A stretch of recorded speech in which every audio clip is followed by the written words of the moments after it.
Welcome to Becoming Parents podcast. I'm your host, Jen Taylor Campbell. I'm a birth and bereavement doula, as well as an adoption and surrogacy doula. Doula means woman who serves. And although I love happy births, adoptions, and surrogacy, the pro bono part of my business is in bereavement. I'm here to help you. I'm also mom of 18 children, with over 30 years experience in the trenches as a mom myself. We have a huge blended family, and I've also experienced the loss of our adult son. Remember, give a shout out to those brave enough to share their stories on how they have become parents. Let's dive in. Welcome to Becoming Parents podcast. I'm really ecstatic today. I have Terry Tucker. Terry, how are you?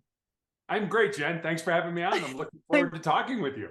I am too. This is like the best conversation ever. I love that I don't know a lot about your story. I know we're in the same time zone. I know you have one daughter, and I cyber stalked the heck out of you. So I'm very good at that. But you're super online, like your book's in my Amazon cart. You're an online force. There's a lot of information people can find about you. So I know you live in Colorado and you have one daughter and you have a great resume. Jump in where you want to start the story of parenting and your business and life. Yeah, I guess maybe I should back up a little bit. So when I am the oldest of three boys. I was born on the south side of Chicago. You can't tell this from looking at me or from my voice, but I'm 6'8" tall. And I actually played college basketball. I went to college at the Citadel in Charleston, South Carolina, on a basketball scholarship. When I graduated from college, I was the first person in my family to graduate from college. You know, I moved home to find a job. I was all set to make my mark on the world with my newly obtained business administration degree. And I was fortunate. I found that first job in the corporate headquarters of Wendy's International, the hamburger chain. That was the good news. The downside was I lived with my parents for the next 3.5 years as I helped my mother care for my father and my grandmother, who were both dying of different forms of cancer.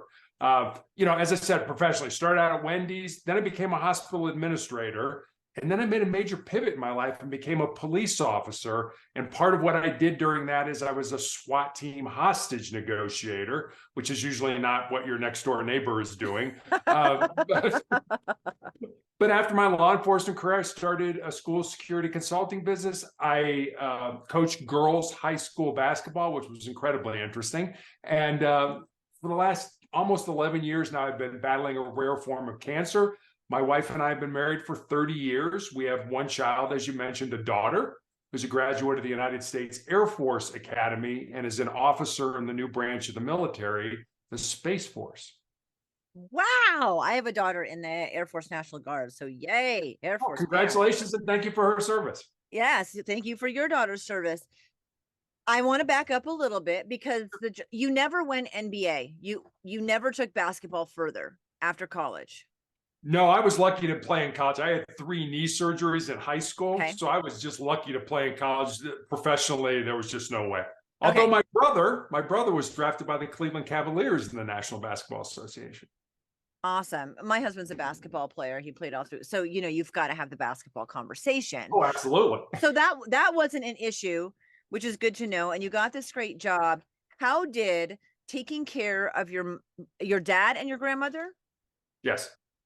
How did that change your life? Because massively, I'm imagining, but not just that, because now you have hindsight. How did it change how you handle your relationships? How did it change how you raised your daughter? How did it change how much you loved your life? Because I'm looking at your book and your blog and the amount of motivational information you put out there. Was that the start of it? Was it before that innately? I think it really started when I, first started having knee surgery and had to, fight my way, work my way back to playing basketball. But one thing that I really think my mom and dad taught us, and, my story is not, my dad was an alcoholic and beat my mother. And it was just the opposite. My parents used to do what I call divide and conquer parenting, because there were 3 of us. And so, Terry'd have a game, at this date, at this time. Well, Dad will go to that because Larry's got practice at the same time at this, and Mom will go to that. So we were always running in a million different directions. But what our parents taught us was the importance of family. of, loving each other, Mm. caring for each other, supporting each other, and things like that. And that was something I believe my brothers and my wife and I passed on to our daughter, the importance of family. And I remember one time my youngest brother had a high school basketball game, and I was working, but I was still living at home taking care of my mom or my father and my grandmother. And I told my dad one night, my brother had a game. I said, look, I'm not going to his game. I'm going to go work out. My dad's like, no, you're not. I'm a man. I have my own job. What do you mean? No, I'm not. It's like, no, you're not. You're going to your brother's game. I said, no, I'm going to work out. He said, no, you're going to your brother's game because that's what we're about. We're about family, and your brother needs you right now. And you're going. And my dad was right. I was just trying to, flex my own muscles and, be my own man, so to speak, and didn't do a very good job of it. But it was, it was, hey, he needs you. And we've always been about family and caring for each other. So you're going to your game. He's going to his game. And so I did. I went to his game, and I found another time to go work out. Look, I think there's a lot of stories out there of dysfunction and hardship and how you rose from the ashes. I love that there are also stories where you have a really good, strong family, and family means a lot. And that was the way that you lived from the beginning. And when you when you became a quote adult, making your big life adult situations, yeah, I mean, your daughter's an adult. I remember my kids being adults thinking, okay, just let me be the safety net, because you know, you lose control over a lot of what their decisions are. So I think that that story is super powerful. It's encouraging for people who have had tough childhoods and are trying to raise their kids. Like, this is important and this is how you should do it. I think so. I I think mean, so. we hear about all the bad things and all the dysfunction, but there are people out there that put their family first. And, I think one of the biggest things people ask me, how did you raise a daughter that went to the Air Force Academy? Like, well, I was her parent. I wasn't her friend, and so many Yes. parents, I think, want to be friends with them and can't make or won't make the tough decisions that we're supposed to make as parents. I 150% agree with that. I think that that's a tragedy, because as a parent, you're looking to your kid to fulfill something in you that you didn't get enough of by being their friends, and it does not work. It doesn't work. Anyway, you went from Wendy's to you had a succession, but the police force, you went from Wendy's to like SWAT team. That's not, there's no connection. Take me through the way those jobs connected, because I don't get it. Like, I don't understand how that happened. So there is a backstory, and the backstory was that my grandfather, my father's dad, was a Chicago police officer from 1924 to 1954, and Yeah. was actually shot in the line of duty with his own gun in 1933. It was not a serious injury; he was shot in the ankle. But my dad always remembered the stories. My dad was an infant at the time. The stories that my grandmother told his mom of that knock on the door of Mrs. Tucker, grab your son, come with us. Yes. Your husband's been shot. So when I expressed an interest in going into law enforcement, my dad was absolutely not. You're going to college, you're going to major in business, you're going to get out, get a great job, get married, have 2.4 kids, and live happily ever after. But that's the life my dad wanted me to lead. So I graduate from college, I have a choice. I can say, yeah, Dad, I know you're sick, but sorry, I'm going to go blaze my own trail. I'm going to do my own thing. Or out of love and respect for you, I will do what you want me to do. So if you understand the backstory, my resume sort of makes sense then. Yep. I did, I went into business because that's what my dad wanted, and I didn't want to upset him anymore as he was dying. But then I sort of joke, I did what every good son did. I waited till my father passed away, and then I followed my own dreams and became a police officer. And which I love. That's too bad. I mean, I think as parents, I know, I'm sure for you and definitely for myself, we have the best intentions when we're guiding and directing our kids. We have a lot more life experience. We know a path that is safe, where they'll earn money, where they should be happy. I mean, business is one of the things I tell my kids, if you want to go to college, business admin is great because you can take it in a million different directions. There's so much, that you can do to change if you don't like where you're at. But you don't want to do that to a fault either, right? So you went Yeah, into law enforcement.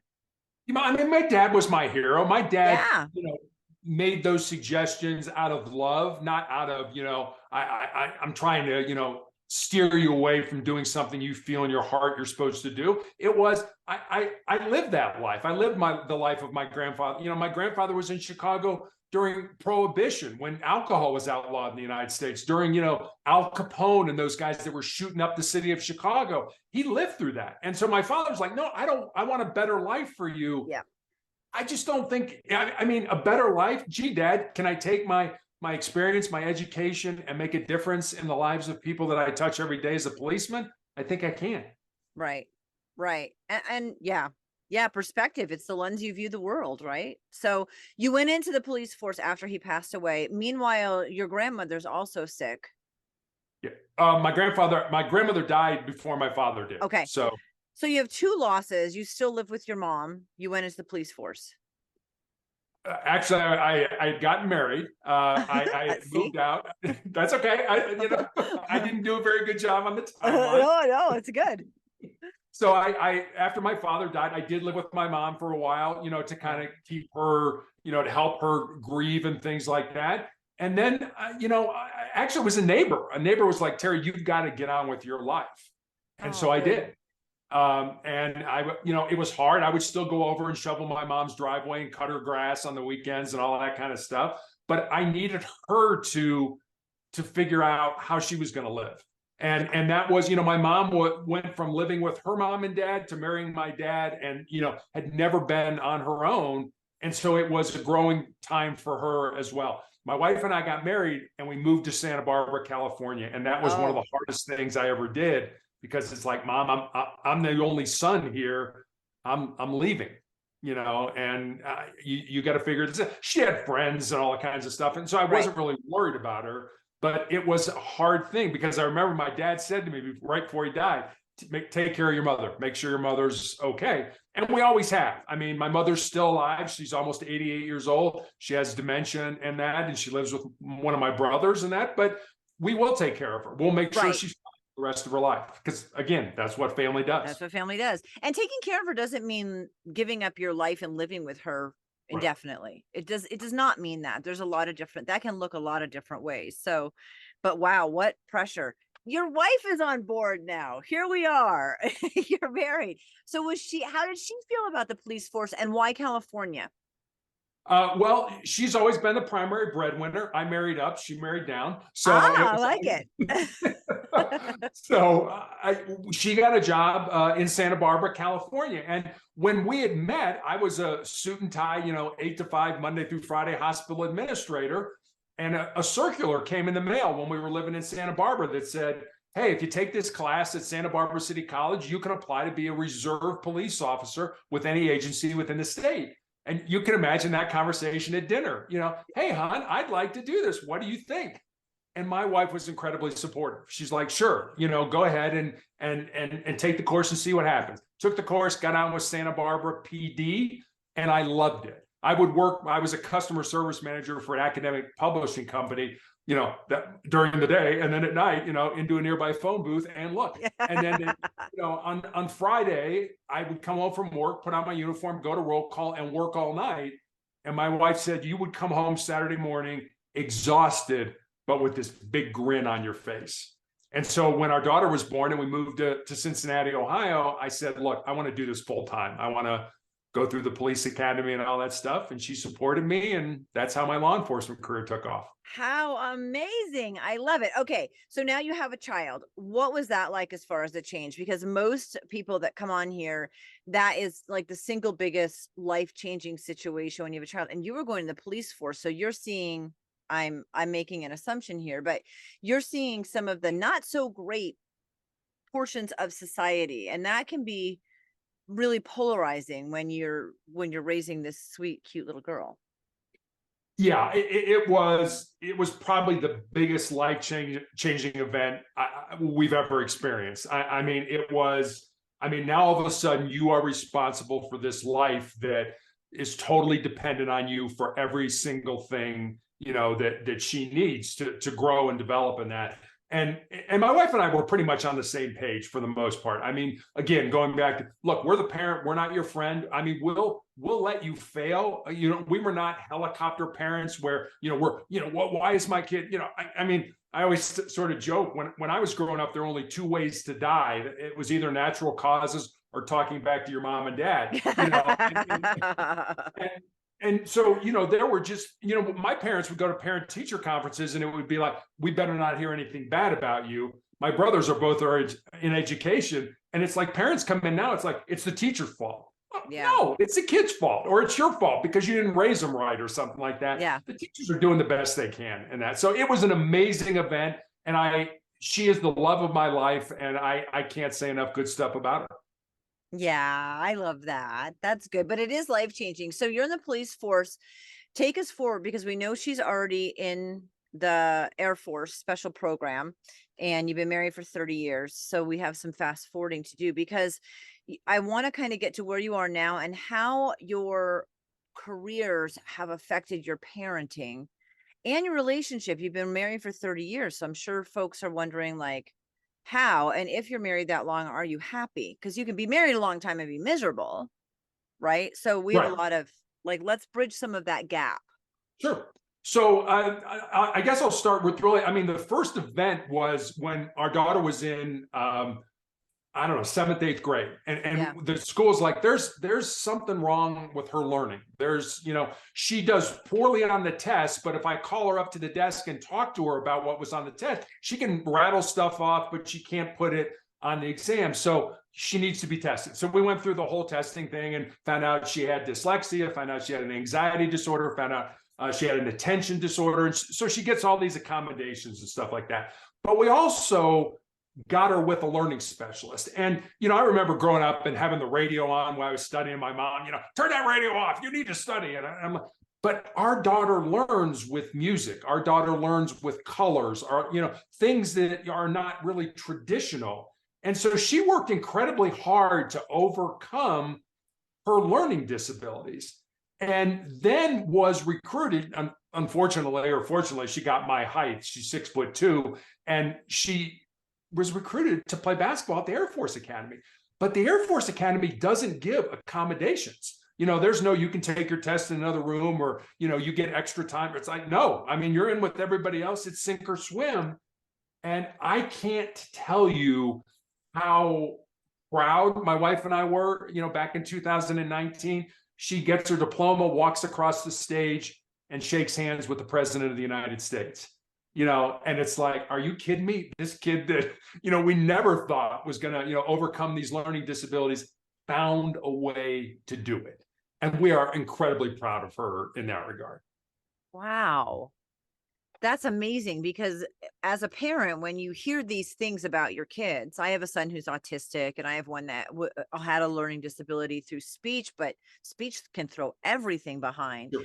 And, you advocate and you try to find a way and you want the best for them. And that's challenging in and of itself. Like, are we doing the best? Is this the best way? Is this going to work? And what a phenomenal success story. Like, she had her own tenacity that maybe she got from you. I don't know. And I'm 5'8", so which is tall for a woman anyway. So I always want to 5'5" those women taller than I am. So yay on that. How amazing though. How amazing that she persevered and pushed through that. She had your support. And I want to just pause and make a point here that you had a lot of family support, and family meant a lot, and you carry that on in you and that family support. And so parents out there who are struggling need to decide that sometimes the best thing that we can do is just sit and offer our support and love and values. And like, that is it. And just encourage. Oh, absolutely. When she was in middle school, she was bullied by this girl, and she would come home and tell us about it. And we would be like, do you want us to get involved? No, I'll take care of it. Okay. As long as there wasn't, physical danger to her, Right. It was like, okay, this is going to be a good experience for you. This is going to be you learning how to deal with somebody that for whatever reason, it, doesn't like you or is jealous of you or whatever the situation is. So this is a great learning experience, and you're not in any physical danger. So go ahead and, I mean, our daughter was bigger than I didn't think the kid was going to pick a fight or anything like that. But Right. it was like, learn this lesson, learn how to interact with people that you don't agree with, and stuff like that. So yeah, it was incredible to watch her. And I remember when she was at the Air Force Academy, she called home one day, and we were just talking, and and all out of the blue, she said, Mom and Dad, I'm so glad I have the relationship I have with you, because so many kids here hate their parents. And I mean, first of all, I was incredibly proud. But secondly, I was like, this is some of the best and brightest young minds we have, at our service academies. And these kids hate their parents. And I kept thinking, why? Is it because Mom and Dad were forcing them to do, you're really smart, you're a great science or an engineer, well, you should go to the Air Force Academy. Well, I don't really want, no, you're going to go, kind of like my dad. I want you to go to college instead of be a police officer because I want better for you. The intentions were correct, but the actions maybe pushed the kid away and things like that. So I still remember that. My wife and I were talking about that the other day. Do you remember when Michaela called home and said that to us? And it was like, yeah, it's like, hey, we're great parents. We're crushing it.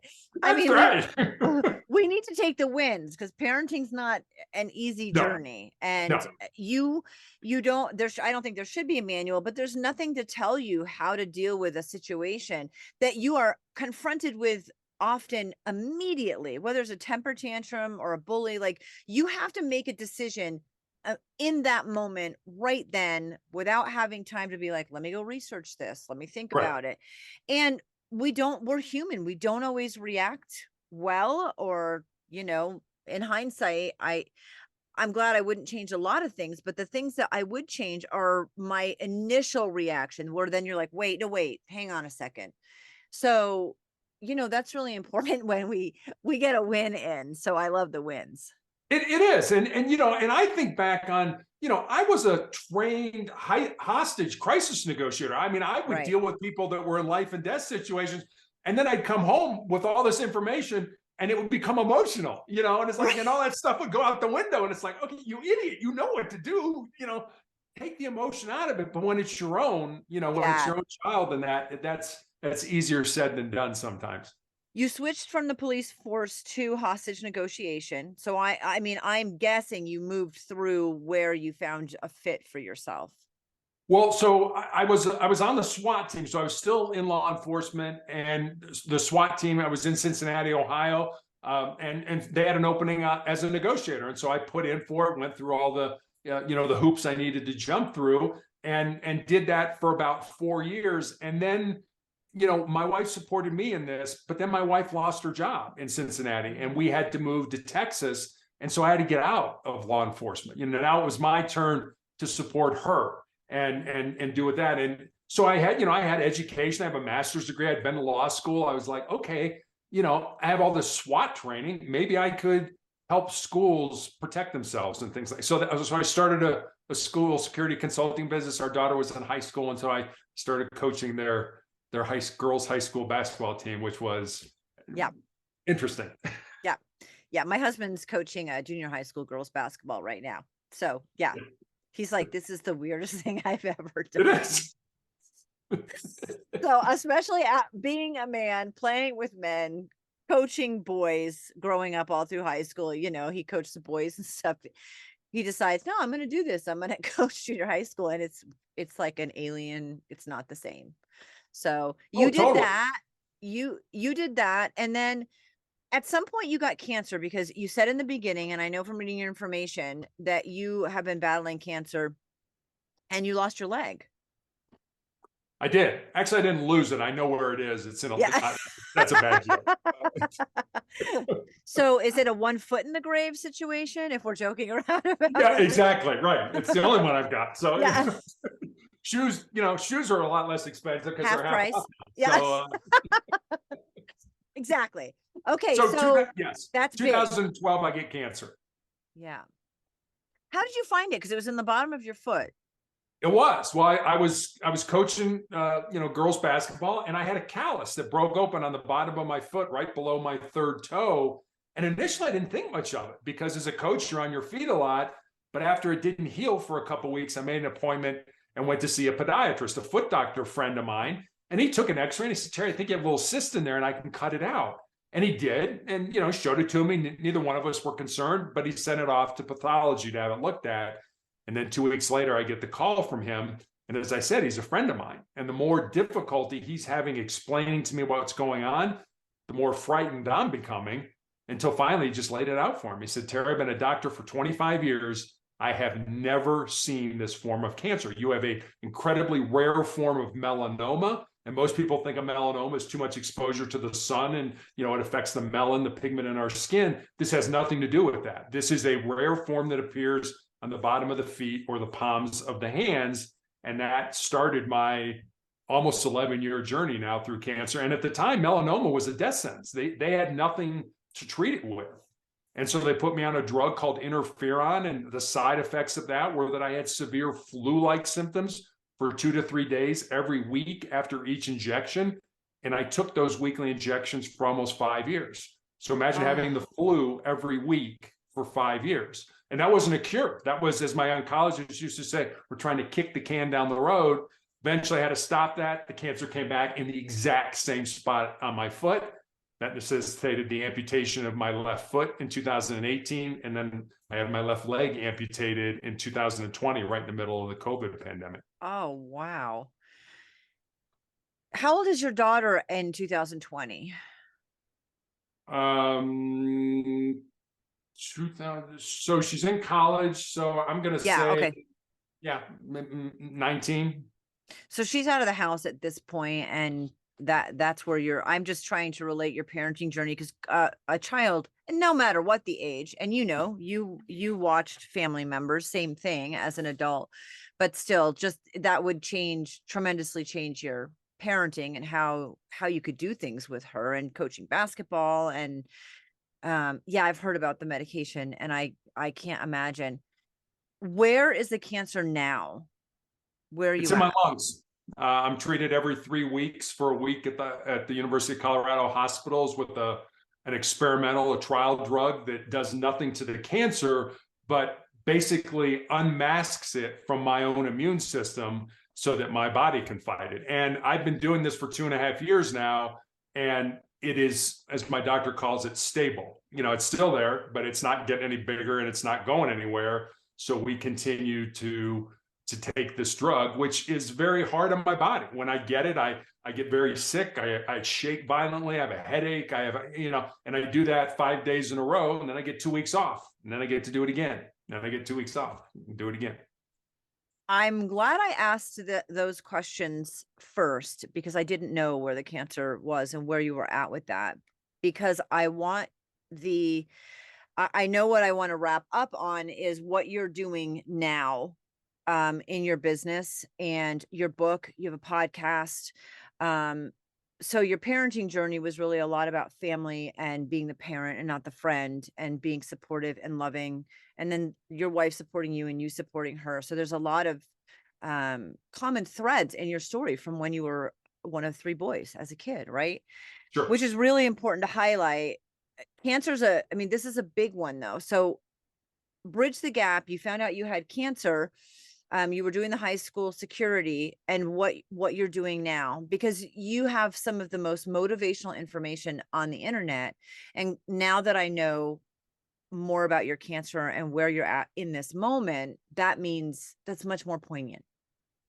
Yeah, I mean, when I was diagnosed, our daughter was in high school. Yep. And so, my wife and I made the conscious decision we were never going to lie to her. I mean, obviously we would tell her things that were, age appropriate. But I remember one time I had all the lymph nodes in my groin removed, and I was discharged from the hospital. I had 40 staples that kind of went up my thigh into my groin and into my abdomen.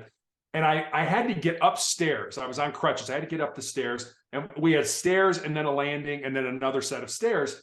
And I was in so much pain from those staples, pulling and everything, that I just looked at my daughter. I'm like, and my wife, I got to sit down. I'm 6'8", 240 pounds. If my daughter was like, absolutely not, Dad. If you sit down, we're never going to get you up. So she literally grabbed me by my lapels, and my wife sort of pushed from the back, and they got me up the stairs. And again, without them, never would have made it.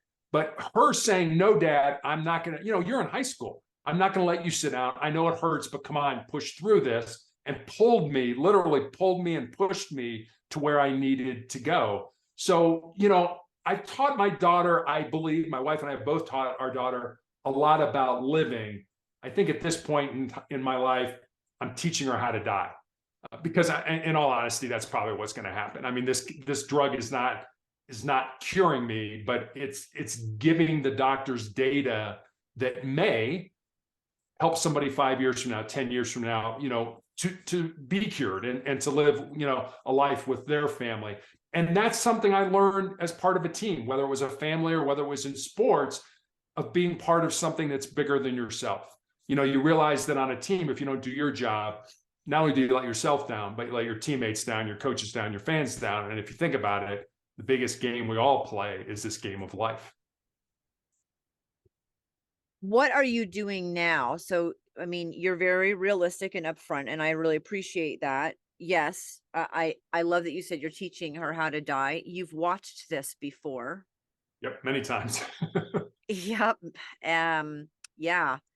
From being a kid to all the way up to now, in jobs that you've had in a lot of situations. What is your plan from now until that happens? I mean, she's an adult now. She's married. She's been married for about a year. My big goal was to use my prosthetic leg to walk her down the aisle, which I ended up being able to do. So I mean, we talk all the time. I mean, we talk almost every day. And so, my goal now is to just live my life to the best I can. I mean, I think my purposes in life have changed. Initially it was all about sports and basketball. Then it was about, I want to be in law enforcement and help people. And now, as I'm more than likely coming to the end of my life, it's to put as much goodness, as much positivity, as much motivation, as much love back into the world as I possibly can with whatever time I have left. So these podcasts, being guests on shows like yours, they energize me. They help me. They give me a purpose. And I think if you have a purpose, I saw that in my father. My father had end-stage breast cancer back in the 1980s. And they're like, we have no idea how to treat a man with end-stage breast cancer. So they told him to go home and die. But he lived 3.5 years, and I believe he did because he had a purpose. He was in real estate, and he worked up till 2 weeks before he died. So when I die, how I die, where I die, way above my pay grade. Don't spend a lot of time worrying about it. I spend more time trying to live a quality life, trying to give back as much as I can, without any strings attached. Look, you need my help. You want to talk, call. Am I making a difference in people's lives? I think I am. And I'll end this with a quick story. I had a nurse who, when I initially met her, was already a nurse, but was in training on the unit where I get treated. And she's about 25 years old. And about 6 months after this training, she was taking care of me by herself. And she came in and she said, Terry, I've got a story I want to tell you, but I'm a little uncomfortable.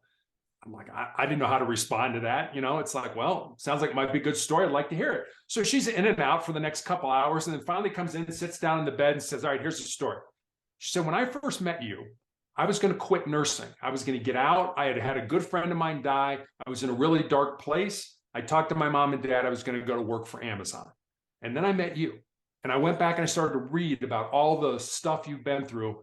And she said, I knew I was where I was supposed to be. Now, if she would have never told me that story, I would have had no idea that my life had had an impact on her life.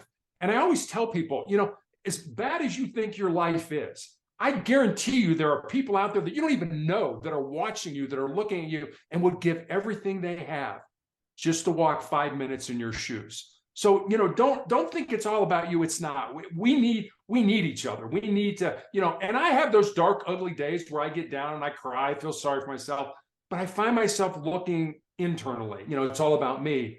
And I find a way to get out of that is to start to look outward. Who can I help? Hey, you want to go have a cup of coffee? Hey, how's it going? Now, all of a sudden, the focus is not on me. It's on helping another individual. And that just gives me energy. That is the perfect place to end. Terry, thank you so much for being on today and for sharing your story. I appreciate you. Well, thanks for having me on, Jen. I enjoyed talking with you.